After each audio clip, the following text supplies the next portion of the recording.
Trung, 26 years old, works as a freelance journalist for a news site specializing in spiritual and supernatural stories. But few people know he was once a journalism student at a major university in Saigon. The logical thinking typical of journalism had faded from him. It had been worn away by long trips, articles taken down for being inappropriate, and most of all, the things Trung had witnessed with his own eyes but could never explain with science. On a hot, dry afternoon at the end of July in the Central Highlands, Trung sat at a small roadside cafe in An Khe town, Gia Lai province. On the table was a cup of black coffee, gently swirling, and an old, worn leather notebook. He picked up a pen and underlined the headline, "The Story of the Spirit Medium at the Foot of Kong Lo Mountain." The cafe owner, a local man in his early 40s with a thin build, brought over a glass of water, placed it on the table, and sat across from Trung. He glanced at Trung's notebook and said in a hoarse voice, "You're asking about Madame Hua again? A bunch of reporters came last year asking the same thing. Then in the middle of the night, they all packed up and left without a word." Trung gave a slight smile and pushed his recorder toward the man. "I just want to know the truth. They said you were the last person to visit her house before it was torn down. Do you remember?" The cafe owner fell silent, took a long drag of his cigarette, and stared into the distance, as if searching for an old memory. Then he began, slowly. "That year, I delivered stones for Madame Hua's house. Her home was hidden in a mountain crevice, more than a kilometer's trek through the forest. No electricity, no phone signal. She lived alone, but not really alone." Trung tilted his head and asked softly, "What do you mean?" The man looked Trung straight in the eyes and whispered, "I used to hear children crying in the woods every evening. One time, I stayed overnight so I could deliver more stuff in the morning. Around midnight, I heard footsteps outside. I looked out the window and saw a woman in a white traditional dress standing with her back to me. Her hair almost touched the ground." He paused, his lips trembling. Then he took another drag and continued, "When I opened the door, no one was there, but on the ground were footprints, tiny, like a child's, but there were no other houses for miles around." Trung nodded, jotting things down quickly. Finally, he asked, "So why was her house torn down? What happened to her?" The man shrugged. "She passed away a long time ago. No one really knows for sure. A few people went up there later and said they saw broken stone statues and a scorched altar. Rumor has it she used spells to summon spirits and trap them, not letting them move on. So resentment built up. The villagers tore it down to end the curse." Trung packed up his things, put away his recorder, and stood up, nodding in thanks. The cafe owner grabbed his wrist gently, lowering his voice, "Don't go up the mountain alone. Lately, hunters have gone missing. The police couldn't find anything. The village elders say the forest is possessed." Trung smiled politely, nodded, and turned to leave. In his mind now, there was only one name: Hua, the last spirit medium of Kong Lo village. By late afternoon, Trung had rented a motorbike and was riding straight toward the mountain. The sky turned a dull gray, and the wind from the forest carried the smell of damp leaves and wet soil. An old village elder sat under a bamboo shelter by the road. As Trung passed by, he shouted, "Don't go in at this hour. Once the sun sets, the forest won't be just a forest anymore." Trung turned and gave a nod but didn't stop. At that moment, he thought it was just one of those typical warnings you hear in places steeped in superstition. Still, something tugged at him. The dirt road was rough, each curve jolting his body. He had to park the bike at the forest's edge and continue on foot. In his hand was a flashlight, in his backpack were a recorder, a small camera, and a few energy bars. After nearly half an hour trekking through the forest, he saw the remains of an old house, a crumbled stone wall, moss-covered floor tiles, and a broken altar base tilted and white with mold. Trung turned on his camera and began recording, speaking softly. "I'm standing where Madame Hua's house used to be. In front of me is an old altar, likely used for spirit summoning. There's a strange smell here, like incense mixed with smoke."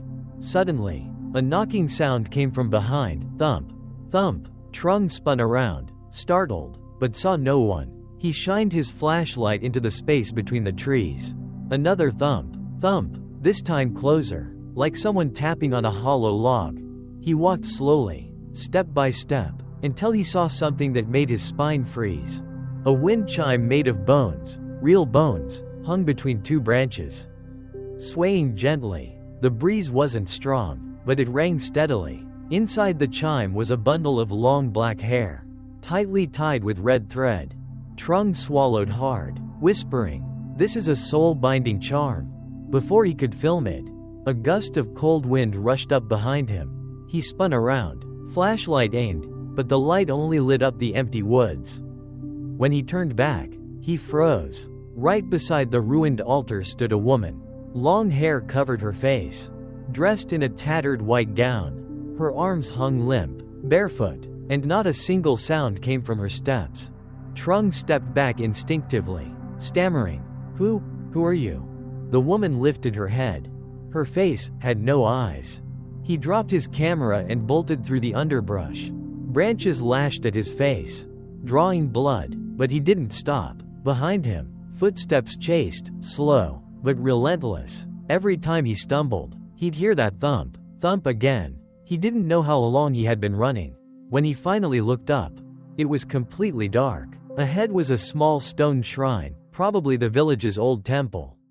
He rushed inside, panting, trembling. Inside was only a cracked stone statue and 3 incense sticks, still burning faintly as if someone had lit them not long ago. Trung curled into a corner, pulled out his recorder, hands shaking as he pressed record. "If anyone hears this, I'm Trung, freelance reporter. I came up Kong Lo Mountain to investigate Madame Hua. There's something following me." The thump, thump echoed again, this time right behind him. Trung turned his head. In the darkness behind the statue, a pale face pressed close to the wall, smiling without blinking, and after that, he remembered nothing. Trung woke up in the pale light of dawn. The morning wind was icy cold, and mist hung thickly, veiling the path ahead. He lay curled on the cold ground inside the stone shrine. His jacket slipped halfway off, his face scratched and bruised. He sat up abruptly, eyes darting around. No one was there. No knocking sounds. No trace of the woman in white with the faceless visage. Trung looked down at his left hand. On the back of his hand was a bite mark, clearly human teeth, swollen and bruised purple. He touched it lightly and hissed in pain. The skin around the wound was red, as if something was eating away from within. Breathing heavily, head spinning, Trung rummaged through his backpack and pulled out the recorder. It was still there, ice cold. The recording from the previous night was intact. He hit play and listened through headphones. "I came up Kong Lo Mountain to investigate Madame Hua." A faint knocking sound echoed after that sentence. Then, something is following me. Next came the sound of rapid breathing, breaking branches, and running footsteps. And at the very end, a soft laugh, whispering right into the mic. "Stay with me?" Trung yanked the headphones off. Cold sweat soaked the back of his shirt. That voice wasn't his. It was cold, even, as soft as a breeze, but it sent a chill down his spine. He immediately descended the mountain. The sun had risen high, filtering through the dense canopy. The forest path was brighter, but that didn't make Trung feel any safer. Every rustle of leaves, every shifting branch startled him. As he reached the forest's edge where his motorbike was parked, he froze. Someone was waiting. An old woman. She wore a brown ba-ba shirt, a checkered scarf around her neck, and held a bundle of wild herbs. Her face was deeply wrinkled, her eyes cloudy white. She seemed blind. She didn't ask anything, only said, "You saw it, didn't you?" Trung stepped back, gripping his backpack strap. "Who are you?" The old woman tilted her head, as if listening. Then she pointed directly at Trung's left hand. "That is the mark of the unpassed. You need to remove it before nightfall." Trung swallowed hard, looking down at the bite. It had turned a deep purple. A trickle of black blood oozed from it. His voice shook. "Do you know how to remove it?" The old woman nodded and gestured for him to follow. Trung trailed her to a small wooden house less than 100 meters from the forest's edge. Inside was pitch dark, with only a low altar and a black and white photo with an unrecognizable face. She lit the stove and began boiling a pot of herbal leaves. While waiting for the water to boil, she pulled a wooden box from under the bed. Inside was a red cloth, a few dried roots, and a nearly faded photograph. She handed it to Trung and asked softly, "Can you see it?" Trung examined it. The photo had a blurry patch in the center. But he shivered. There was the shape of a woman. Long hair, dressed in white. His breath grew shallow. "It's her." The old woman nodded and spoke slowly. Madame Hua wasn't an ordinary person. She was a spirit keeper, descended from generations in this village. But she broke the rules. She summoned spirits, but never sent them off. She kept the souls of children who died young, hoping to gain power. Trung was stunned. His voice choked. "On the tree, I saw a bone wind chime, with hair." The old woman shuddered slightly. "That's a soul-binding charm. Whoever touches it, gets followed." She took Trung's left hand. Examining it closely, her hand was cold as water. She whispered, "It's chosen you." "Who?" "One of the children who haven't passed on. It clung to you the moment you stepped near the altar. Last night, it bit you to mark you. Now it's in your blood." Trung breathed hard. "So what do I do?" The old woman lifted the lid of the boiling pot.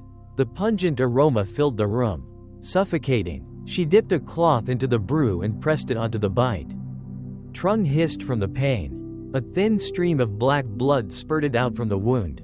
The old woman quickly tied a red thread around his wrist, chanting words Trung couldn't understand. After a moment, she withdrew her hand and sighed. "I can only hold it off for 2 days. After that, you'll have to find your own way to sever the bond between you and it. If not, it will fully possess you." Trung blinked in confusion. "How do I sever it?"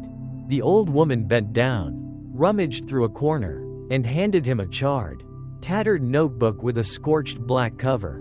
Scrawled across it by hand were the words, "Spirit Summoning Book, Kong Lo."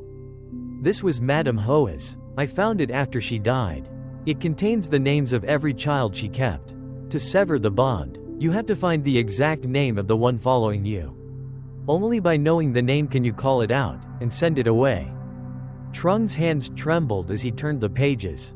The handwriting was messy. Each page listed a name, date of death, and some details. Some pages were marked with red slashes. Others had been torn out. He asked quietly, "How will I know which one is following me?" The old woman paused, then replied, "Tonight, it will walk in your dreams. It will whisper its name. If you're conscious enough, you'll hear it." She looked up, her clouded eyes staring intently. "But if you don't wake up before it calls you away, your name will be the next one written in that book." Trung left the old woman's house at sunset. He rented a small motel room in town, locked the door with 3 layers, turned off all the lights, and lit a single oil lamp on the table. The black notebook sat beside his pillow. The recorder was ready, battery full. His left hand still ached. The bite now pitch black, beginning to bleed again. He turned on the recorder and began. "This is Trung. It's 9 p.m. I'm about to sleep, waiting for the dream walk like the old woman said. If I don't wake up, whoever hears this, please burn the notebook." He turned off the recorder. The oil lamp flickered weakly. Trung closed his eyes. Outside the window, the wind began to whistle through the cracks in the wall. And somewhere, a lullaby echoed faintly. A child's voice, soft, hushed, but it seemed to seep under the skin. "All oi, mi ve. All oi, Theomi." Trung turned in his sleep, his eyes opening mid-dream. On the ceiling, a child's face was crawling upside down.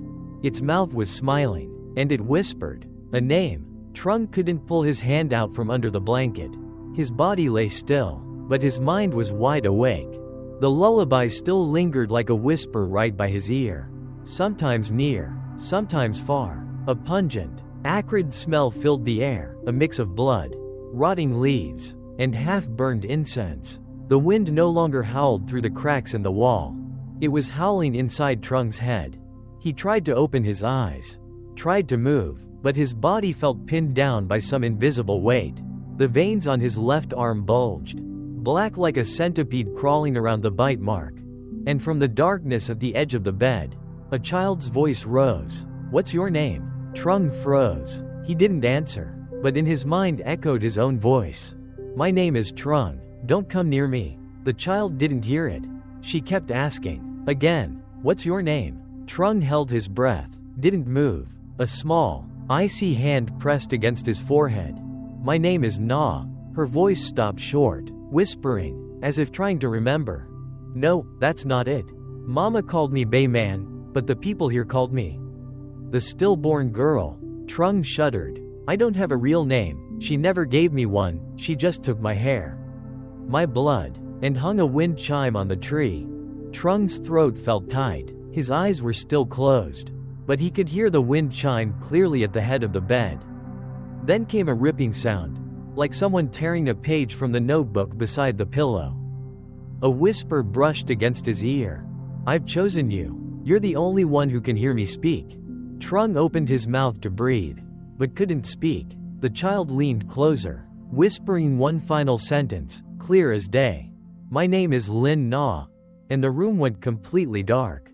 Trung bolted upright, gasping for air. It was morning. The oil lamp on the table had gone out at some point.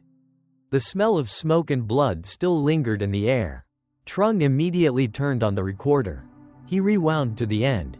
There was the sound of him shifting, then the wind, and the soft chime of bells. And a faint child's voice whispering, "Lin Na." Trung gripped the recorder tightly, his heart pounding like a drum. He looked toward the pillow.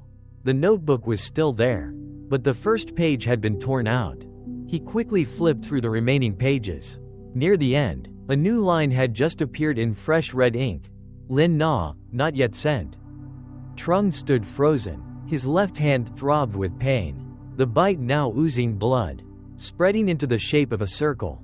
He muttered, "Not much time left." That noon, Trung returned to the old woman's house. But it was locked. On the doorstep was a small bundle and a note. "When you know the name, return to the forest." No address, no explanation. He opened the bundle. Inside was a black wooden bead bracelet, a small knife engraved with the name, Thay Tu Khoi, Master Tu Khoi, and a hand-drawn map. The map led to a very familiar place, the stone shrine where he'd slept on the first night. Trung swallowed hard. His hand trembled slightly, but his eyes burned with determination. He knew, if he didn't send this spirit off before sundown, his blood would no longer be his own.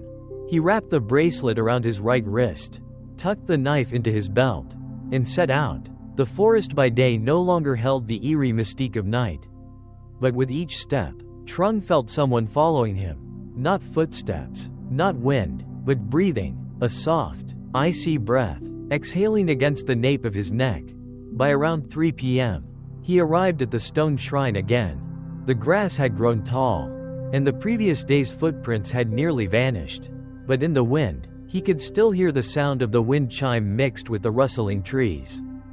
This time, he didn't enter immediately. Trung stood a few steps away, pulled out the notebook, turned to the page with Lin Na's name, and lit a stick of incense.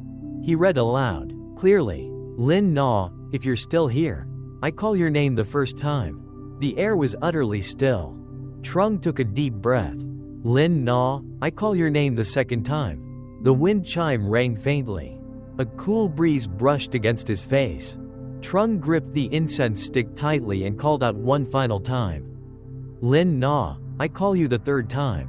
If you want to leave, show yourself. I'll send you off." Suddenly, the whole space seemed to tremble. From inside the stone shrine, a hazy black mist emerged, swirling into the form of a little girl, around 7 years old. Her face was pale, her eye sockets deep and dark, long hair draped over her chest. In her hand was a small wind chime, stained with blood. She spoke. "You remembered my name?" Trung nodded, though his body was ice cold. "You are Lin Na. It's not your fault. She kept you here. I'll help you go where you're meant to be." The girl smiled softly and nodded. Trung took the small knife, cut his left index finger, and dropped 3 drops of blood onto the page with her name. The blood soaked into the paper, smoking faintly. The wind chime in the girl's hand dropped to the ground. and her form dissolved into the air, light as ash. A child's whisper floated through the wind. "Thank you." Trung sat down heavily on the ground. The bite on his left hand faded, leaving only a faint scar. The forest wind softened. The stone shrine no longer felt cold. But when Trung picked up the notebook again, he noticed something strange. The page with Lin Na's name had vanished. In its place was a new line, written in freshly dried ink. "One has gone, 8 remain." He flipped through the other pages. New names had appeared. The next page, Thang Nep, sleeps beneath the creek cellar. Trung clenched the notebook tightly. It wasn't just one child. Trung left the stone shrine as the afternoon sun began to dip low. In his mind, Lin Na's whisper still echoed like the lingering trace of a nightmare not yet gone. The notebook in his hand grew warm, and a new entry appeared clearly. Thang Nep sleeps beneath the creek cellar. Trung copied the line into his small personal notebook, carefully noting the time, location, and a big question mark. Creek cellar, where? Only one person might know the answer. He returned to the village, heading straight to the old woman's house, the one who had taken him in that first night. But this time, the door wasn't locked. It was ajar, and the strong scents of incense, herbal oil, and forest medicine filled the air. Trung knocked softly on the wooden doorframe. "Grandma, it's me. Trung, are you home?" The sound of shuffling slippers came from behind the bamboo curtain. The old woman stepped out, her hair neatly combed, eyes still cloudy but seeming to see straight into the soul of the person before her. She didn't ask anything, just reached out her hand. "Give me the notebook." Trung placed it in her hand. She flipped quickly to the page with the name, Thang Nep. Then let out a quiet sigh. "It's his turn." She slumped into the chair, her hand trembling as she reached for a pot of herbal tea. "You know why they call it the creek cellar?" Trung shook his head. It used to be a natural stone cavern, with water running through the earth. But about 10 years ago, it was buried. People built a dam, blocked the stream, and sealed the cave entrance. Now it just looks like an abandoned patch of land, but it's still there underneath. Trung asked softly, "Did something happen there back then?" The old woman took a deep breath, her eyes darkening. "Yes, a child went missing, a boy named Nep, just 9 years old. His mother went to work the fields, left him with the village shaman. No one knew when he disappeared. After days of searching, someone suddenly heard crying from beneath the old creek bed. People panicked. They locked all the children indoors, built a temporary altar, and made a quick offering to settle things. But it didn't settle." She looked up at Trung, her voice slow and heavy. "After that, every time the monsoon winds came, someone would hear the sound of digging and a voice calling, 'Mama,' from beneath the earth." Trung shivered. "Do you know where it is?" She nodded. "Go straight past the cassava field. Follow the dry stream. When you see an old banyan tree with a faint red string tied to its lowest branch, you've arrived, but don't go empty-handed. Take this." The old woman opened a drawer and handed Trung a charm pressed between 2 dried palm leaves. "This is a warding talisman. If the boy hasn't turned into a full spirit yet, he'll be able to hear you call. But remember, call his name exactly 3 times. Not 1 word less." Trung left the house at dusk. The wind blew hard, swirling dust into the faint sound of a stream trickling in the distance. Following the cassava field just as she instructed, he found an old banyan tree. Its roots twisted thickly at the base. A faint red string hung loosely from the lowest branch. Below it was a shallow depression in the earth, weeds sparsely growing, and signs the soil had once been dug up and refilled. He stood there, clutching the talisman, then pulled out the notebook and opened to the page with Thang Nep. Reading aloud, "Nep, I call your name the first time." Nothing happened. "Nep, I call your name the second time." A cold wind swept behind him, carrying an odd rustling sound from beneath the ground. Trung steeled himself and called out, "Nep, I call your name the third time. If you are still here, please speak." The wind stopped. Silence fell, as if someone had thrown the entire forest into a moment of waiting. Then, a faint scratching sound came from underground, followed by soft sobbing. "Mama, Mama, it's so cold." Trung knelt down, tapping gently on the ground. "Nep, I'm not your mom, but I've come to help you." The crying stopped. A tiny, trembling voice. "I'm scared, something's pressing down on me. I can't breathe." "I know. Listen to me. I have a charm. Let me help send you away. Okay?"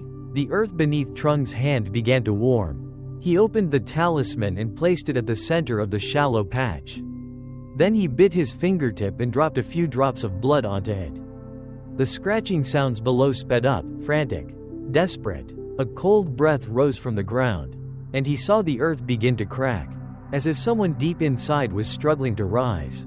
A faint child's voice rasped, "I'm hungry." Trung closed his eyes, clenched his jaw. "You're not hungry anymore. You've waited long enough. Now you can go." The scratching stopped. A moment later, a thin white mist rose from the crack like smoke. For a fleeting instant, Trung saw the face of a little boy in the mist, dark-skinned, hair matted with soil, eyes wide open as if never shut. He nodded slowly. "You're Nep. I remembered you. Now you can move on." The boy's eyes closed. The mist faded into the breeze. The talisman burned slowly on its own, needing no fire. The page with "Thank Nep" in the notebook vanished, replaced by a new line. 2 have gone, 7 remain. Trung sat still. In the wind, the scent of damp earth and incense lingered. Then from the treetops in the distance, a faint moan echoed. "Ba Nhi," floating in the old water jar. That night, Trung slept in a small hut next to the edge of the cassava field. He didn't return to the village. He didn't want the old woman to see his face, pale and drained after all he had just been through. His sleep was fragmented by whispers that seemed to murmur through the thin mat beneath him. Trung woke before dawn, while fog still blanketed each blade of grass in white. He opened his notebook. The line had appeared clearly. "Ba Nhi," floating in the old water jar. He kept thinking, what jar? Who even uses jars like that anymore? He pulled out his phone notes, searching back through a recorded interview with Mr. Tu, a retired village shaman, once the oldest in the area, who had quit years ago because, as he put it, "My fingers can't even hold incense anymore."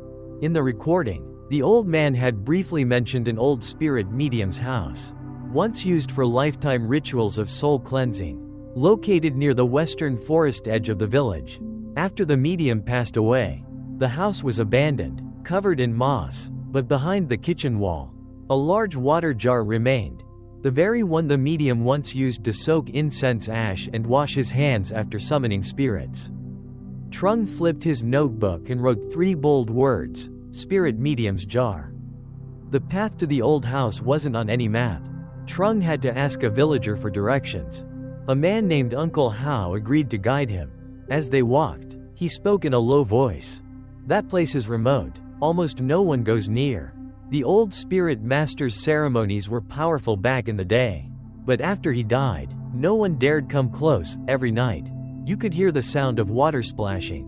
"Water splashing?" "Yeah, like someone dumping water again and again. But there was never anyone there. One time I tried to catch whoever was messing around, but I saw that old jar start boiling on its own, like someone was heating it with fire. After that, I never went back." Trung asked, "Does anyone remember his name?" Uncle Hao nodded. "Master Dong Tik. Folks called him Master Tik. Died in the middle of a ritual, died standing. The old house was tucked behind thickets and brush. The roof tiles had crumbled in chunks. Vines swallowed the path. The air reeked of mold and lingering smoke."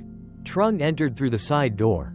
The kitchen wall was still standing, and behind it was a water jar, waist high, dusty, cracked down the side, but still filled with water. The water was clear, motionless. Trung stepped closer, gently placing a finger on the jar's surface.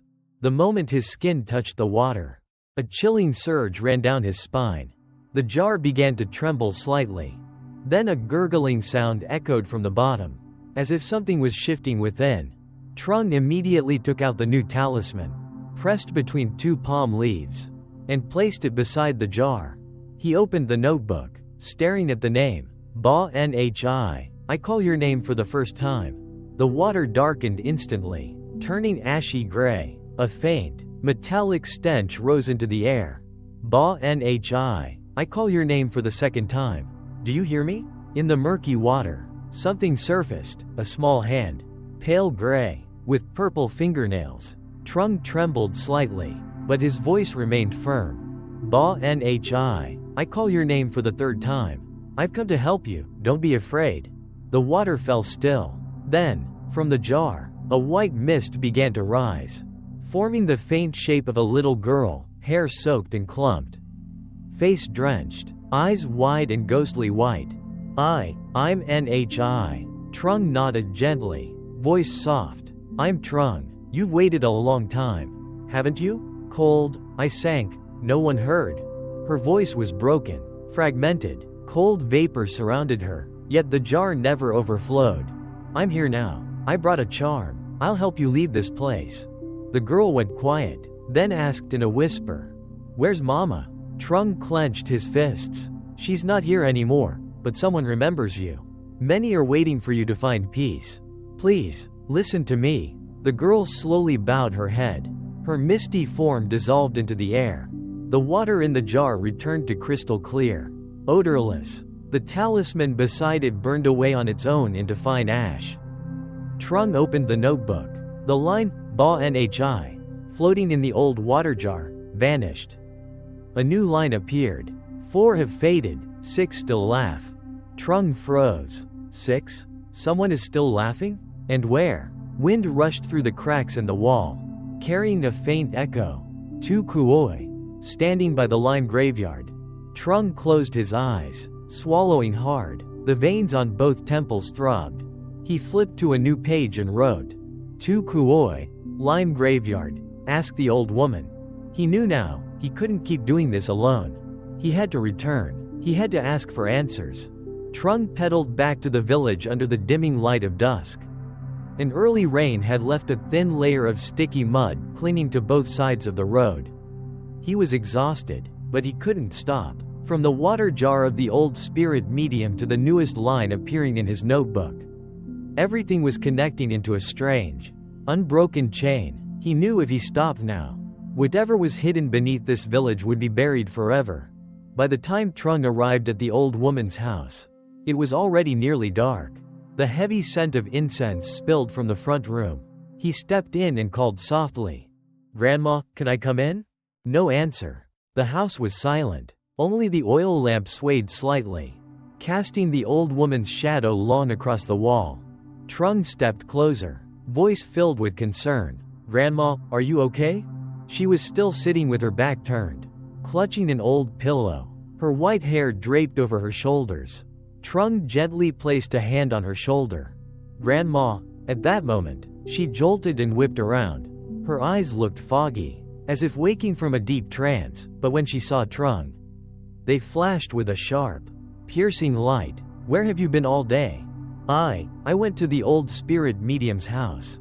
I called Ba Nhi. Do you remember that little girl? The old woman shuddered. Trung quickly opened his notebook, pointing at the new line that had appeared.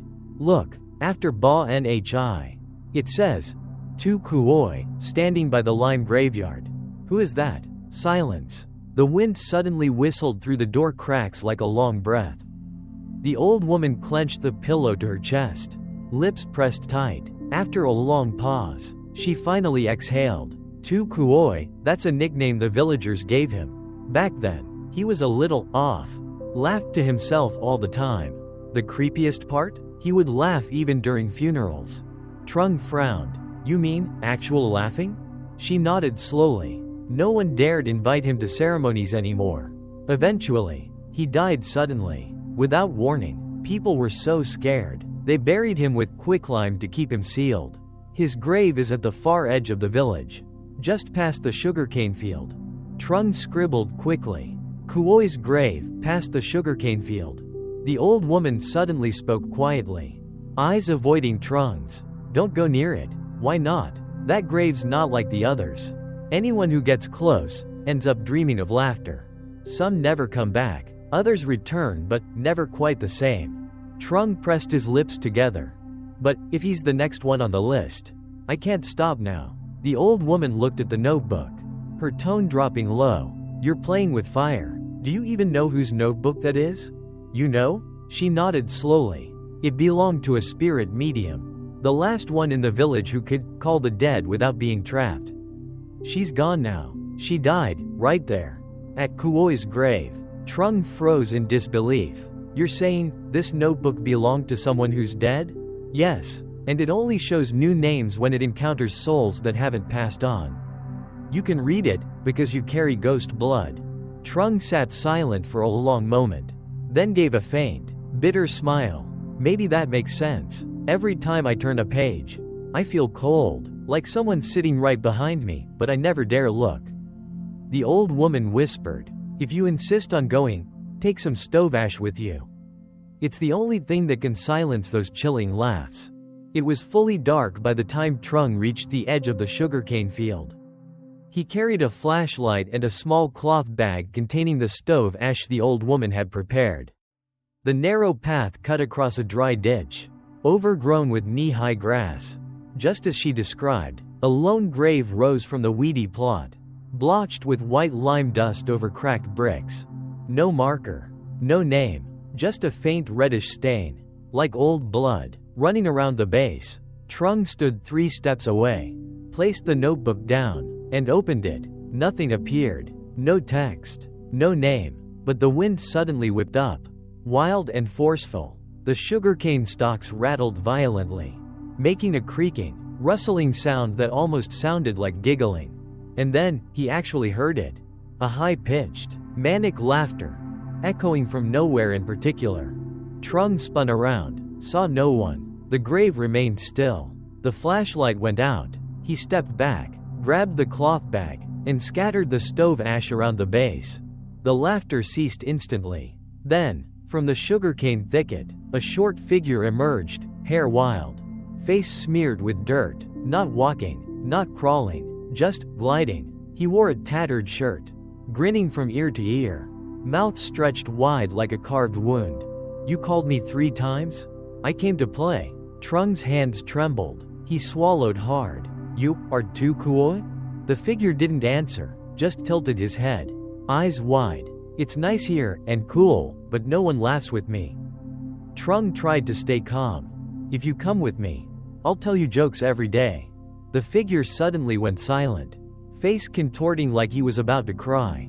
I don't want to go anywhere. Just want someone not to be scared of my laugh." Trung softened his voice. "No one's scared, but if you stay here, children passing by will be pulled with you. You don't want that, do you?" He looked at the circle of ash, then at the notebook. After a moment, he stepped back toward the grave. The wind stopped. The notebook trembled. Slowly, new text appeared. "Tu Kuoi has fallen asleep. 6 still sing." Trung looked up. The figure had vanished. Only the smell of lime and the trace of ash lingered in the wind. After that night, Trung couldn't sleep, not from fear, but because Tu Kuoi's laughter still echoed in his mind, as if he hadn't truly disappeared. The notebook on his desk remained slightly ajar. The line, 6, still sings, glowing faintly red in the late-night lamplight. Trung picked up his pen and wrote a question. "Who is 6? No answer appeared right away. Not until near dawn, when Trung dozed off briefly. Did he finally hear it? A soft lullaby, distant and haunting. "Oh oh, Gio Dua Bui Chuoi Sauhi." The melody was strange, mournful, like it rose from the bottom of a clay pot. That afternoon, Trung returned to the old woman's house. He told her everything. She frowned. 6 still sings. Are you sure? That line showed up clearly. Maybe it refers to someone named Sao. Or something tied to the number 6. The old woman fell silent for a moment, then got up, rummaged through an old wooden drawer, and pulled out a yellowed black and white photograph. In the photo was a group of young women in ba-ba shirts, standing by the village well, smiling brightly. She pointed to one with sad eyes and lips pressed tight, as if she'd just finished a song. This girl, her name was Sao Tham. She used to be famous for her lullabies. Her voice could calm any crying child. But then, she disappeared. Disappeared? Yes, more than 30 years ago. That night, it rained hard. Her mother heard a girl singing lullabies by the village well. Thought she'd taken her baby sibling outside to soothe him. But when she went out, no one was there. Only a handkerchief lay on the well's edge. Since then, every time it rains, people say they hear a lullaby rising from the bottom of the well. Trung frowned. That well, is it still there? It is, but partially filled in. People were so scared, they dumped rocks and bricks into it. Still, some nights, the song comes back. Anyone who gets too close falls into a trance. Some even jump in. Trung shuddered. Do you remember where the well is? Behind the village temple, but go during the day only. And take a mirror. A mirror? Yes. Someone survived once after seeing Sao's reflection in the water, thanks to a mirror deflecting the gaze. Without it, you'd meet her eyes directly. That evening, Trung brought a small mirror, his notebook, and a length of rope. The path to the temple was overgrown, covered in moss. Behind the building, there really was an old well, its rim cracked. Only one side of the stone wall standing waist high. He dropped a small stone into it. No echo. Only the faint drip of water somewhere deep below. Trung opened his notebook and set it on the well's edge. Nothing happened, but when he looked into the mirror, he saw a white-clad figure curled at the bottom of the well. Hair draped long, back turned. A soft lullaby rose. Oh oh. Con nu choing gon. Ko ma bong bi con di. Trung whispered. Sao Tham, are you the one singing an endless dream for this village? The singing stopped. The girl began to turn her head. Trung quickly tilted the mirror away. Didn't dare look directly. Then a voice spoke, barely audible. I waited for my mother, for my baby brother, but they never came. You were pulled down? No, I jumped. My mother wouldn't let me love that man. They said I was filthy, just because I sang lullabies to someone's child before marriage. But I loved him, and I carried his child. Trung stood still, stunned. Do you want to be remembered as the one who sang lullabies, or a ghost at the bottom of a well? Silence. Then, sudden sobbing. I just wanted my child to hear his mother's voice. Just once. Trung breathed slowly, voice soft. If you're willing to leave, I'll carry your lullaby far and wide. Let people remember that once. There was a woman in this village whose singing could quiet any crying child. After a pause, the lullaby rose again, soft, airy, like a breath fading into the wind. The notebook trembled slightly. Then a new line appeared. Sao Tham has found peace. 7 has no name. Trung stared, dazed. No name, just a number. A soul that no one remembers? After leaving the village well, Trung returned with the notebook in hand, his mind still haunted by the image of the woman in white at the bottom of the water. He sat at his desk, eyes fixed on the newly appeared line. 7 has no name. Not someone named Sao, not a person from village legends, just no name. Trung flipped through the old pages, retracing every story he'd ever heard in the village, but no one had ever mentioned a 7. No 7th child who died mysteriously. No one named Bei who lived near the village temple. No ghost story marked with that number. The more forgotten, the more dangerous. The next morning, Trung visited the old woman again and told her about the new line. She fell completely silent, her hands trembling as they gripped the edge of the wooden table. You mentioned no name. I don't want to talk about it for long, but if you've made it this far, I have to tell you. Trung leaned in. What is it, Grandma? She glanced around the room, then pulled Trung closer, her voice raspy, as if meant only for the wind. At the far end of the village, there's an old house, really old. People here call it the smoke break house, because whenever someone dies, no matter how far away, sooner or later, a faint white smoke rises from that house and drifts into the wind. Smoke from an abandoned house? Yes, but what's stranger, no one knows who ever lived there. Even when I was a child, my grandmother never dared speak of it. All we knew was that anyone who went near it at night left the village by morning. Never came back, and they remembered nothing about that night. Trung shivered, his voice dropped. Did you ever go there? Once, when I was 8. I don't remember much, only an image of someone without a face sitting in the middle of the house. Dressed in white, long hair covering everything, cradling something that looked like a doll. No face? Not exactly, no face, more like no memory of it. The moment you look, it's gone, as if someone erased the image from your mind. Trung nodded, gripping the notebook tightly. Grandma, can you show me how to get there? Only go during the day.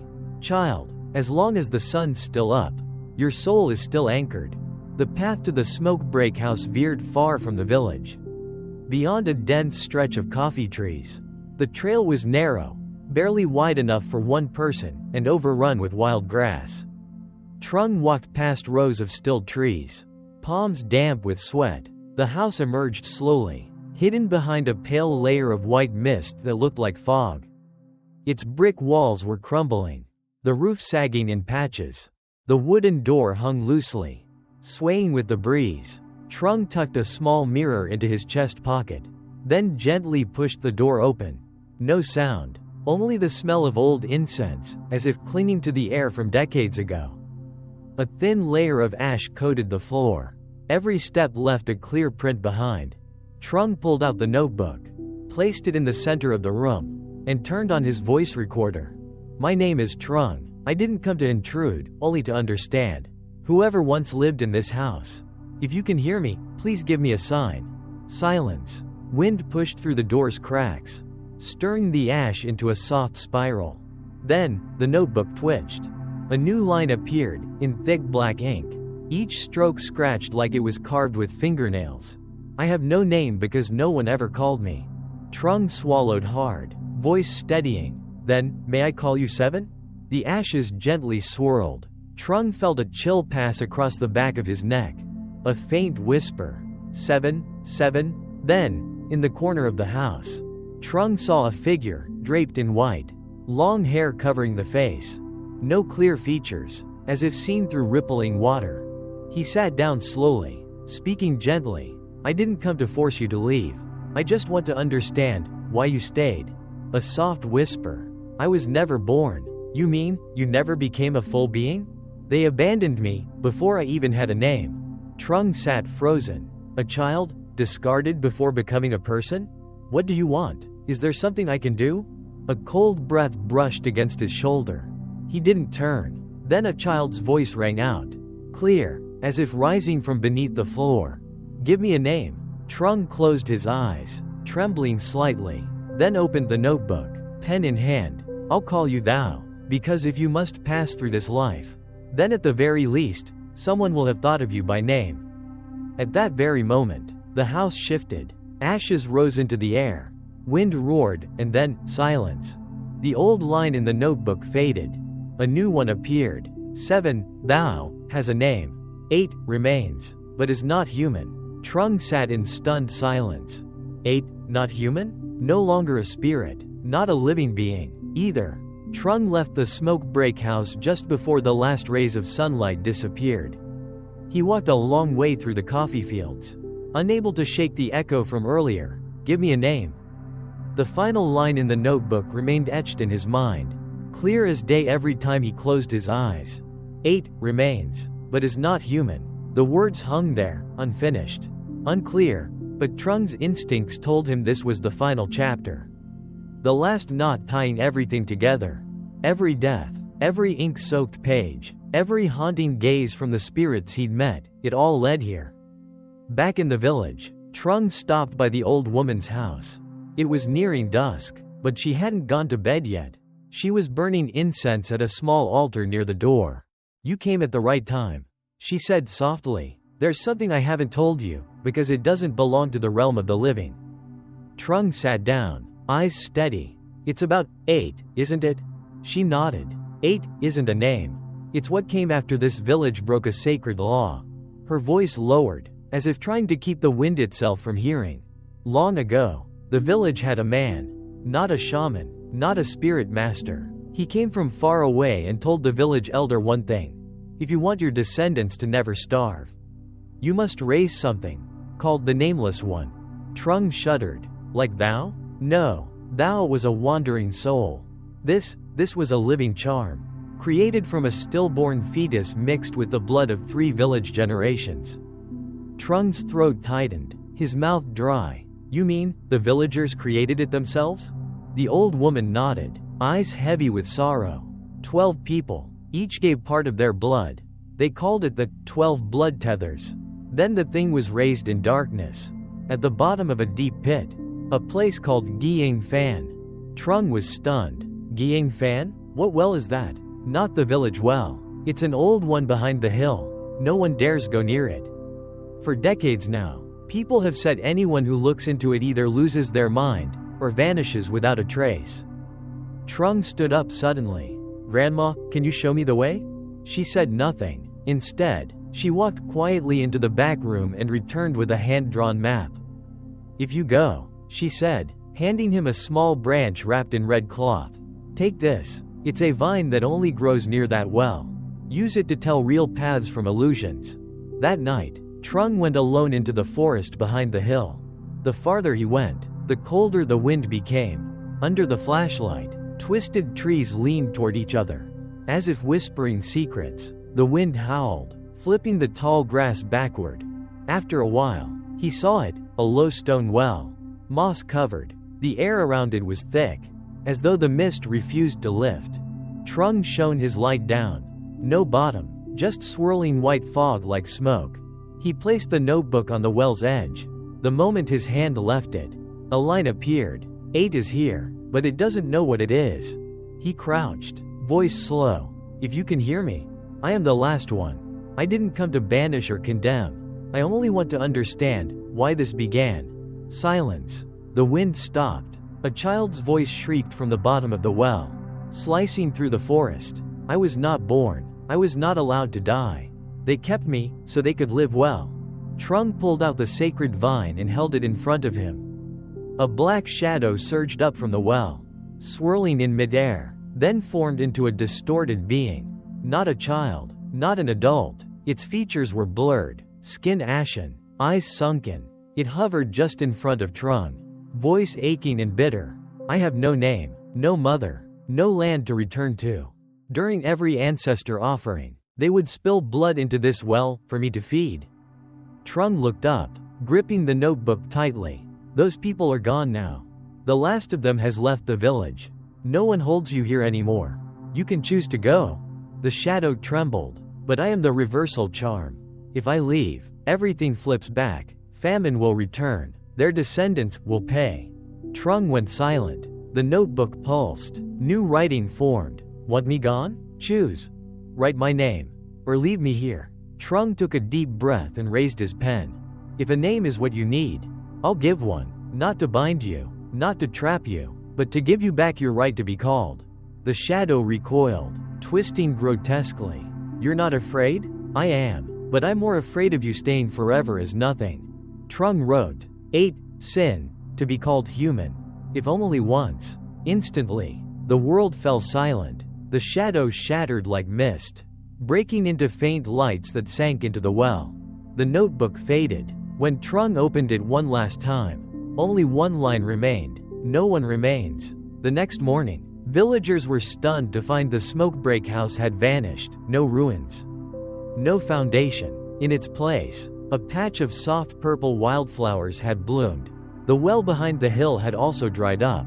No water, only dry soil and fallen leaves. Trung left the village in silence. The notebook, now faded, stayed in his hand. He didn't write in it again. No reports, no articles, only silence. And each time the wind blew past, he would quietly open the book, as if somewhere out there, names never spoken were still waiting for someone to remember them.